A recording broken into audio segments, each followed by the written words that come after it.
So they have no problem providing oversight over the Department of Justice when they don't like the outcome. But when they do like the outcome, oh, no, we cannot second guess. That is the one entity in this republic that can never be second guessed is the FBI. I find that fascinating, particularly coming from as many criminal defense attorneys as we have on the other side who made a dadgum living questioning the FBI. I mean, that's how they made their living, is second guessing the FBI.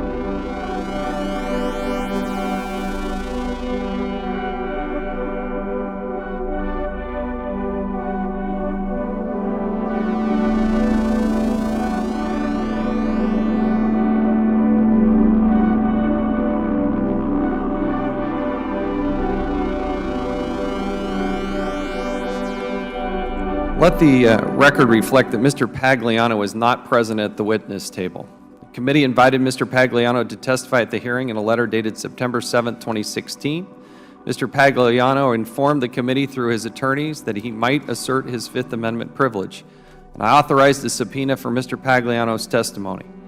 On September 8, 2016, the committee transmitted a subpoena to Mr. Pagliano's attorney, and the subpoena required his presence here today.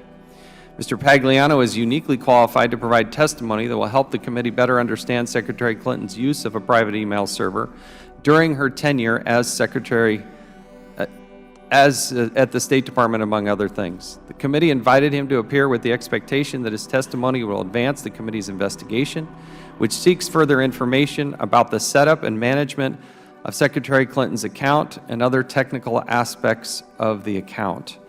I take my responsibility as the committee chairman seriously, especially the decision to issue a subpoena. It's a serious matter, and Mr. Pagliano has chosen to evade a subpoena duly issued by the committee of the United States House of Representatives. I will consult with counsel and my colleagues in the committee to consider a full range of options available to address Mr. Pagliano's failure to appear.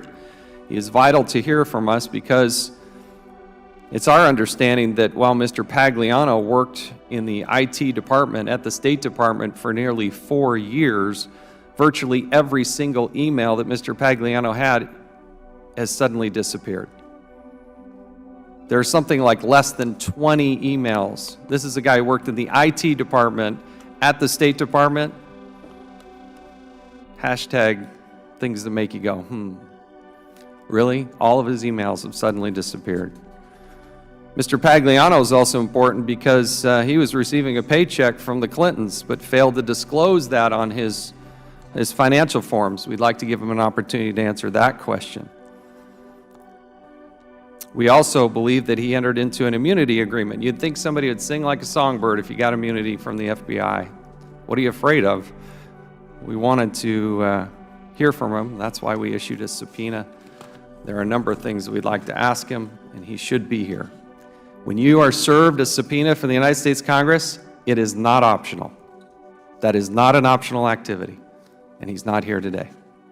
Chairman. Mr. Counsel. I suspect most members of this committee know how they're going to vote. They probably knew earlier this morning how they're going to vote, so I don't think any of this is going to change any minds, but I do want to talk for a second to the folks who may be following this back home, just trying to figure out what these lawyers are arguing about. Mr. Chairman, there are two separate issues at play. Number one is whether or not you have to come when you have been issued a summons or a subpoena. There are people sitting in jury rooms right now all across this country because they received a summons. Even though they're not going to be called for jury service, they may be excused, they may frankly be disqualified, but you still have to come. There are subpoenas being issued all across this country to firefighters and EMS and police officers and doctors and everyone else who may have witnessed anything from a crime to a traffic accident. They may not get called as a witness, but they have to come. So issue number one is whether or not you have to come when you are issued legal process. And the answer is yes. The witness himself or herself does not get to pick and choose which legal process you're going to follow and which one you're not, or nobody would go to jury service. So issue number one is, do you have to come? Issue number two is whether or not you have to talk. And unless your name is Jack Bauer, you cannot force anyone to talk. Now, we can have a robust debate about whether or not this witness has been immunized. I read the immunity agreement. And what I find interesting is the doublespeak that I hear from some of my colleagues. You cannot, in one sentence, say DOJ has refused to prosecute, that this is a nothing case, and then the next sentence say you're worried that DOJ is going to prosecute. Congress cannot prosecute anyone for anything. Nothing. The only entity in this country that can level criminal charges is the executive branch. And they have already said they're not going to do so. So where is his criminal exposure? Where is it? Unless they're going to say, Mr. Chairman, that we are worried that he is going to make a false statement before Congress. Now, that would be interesting if that's the argument.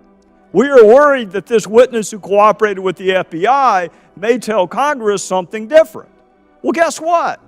The agreement he has with the Department of Justice requires him to be truthful. So you would want people to say the same thing to Congress that you say to the FBI. This is what I find most interesting of all. The Department of Justice has already said they're not going to prosecute anybody for anything. This matter is closed. Nobody's going to be prosecuted.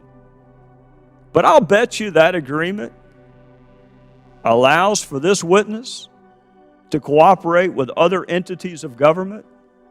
In fact, in the old days, it required that witness to cooperate with other entities of government. And I'll tell you why, Mr. Chairman.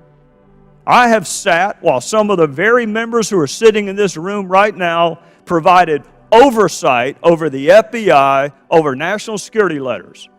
They didn't give one whit second thought about second-guessing the FBI and the issuing of national security letters. I mean, who else would provide oversight over the FBI if not for Congress? And I listened to some of the very same members on this committee provide oversight over the Department of Justice, over the prosecution of Ted Stevens. So they have no problem providing oversight over the Department of Justice when they don't like the outcome.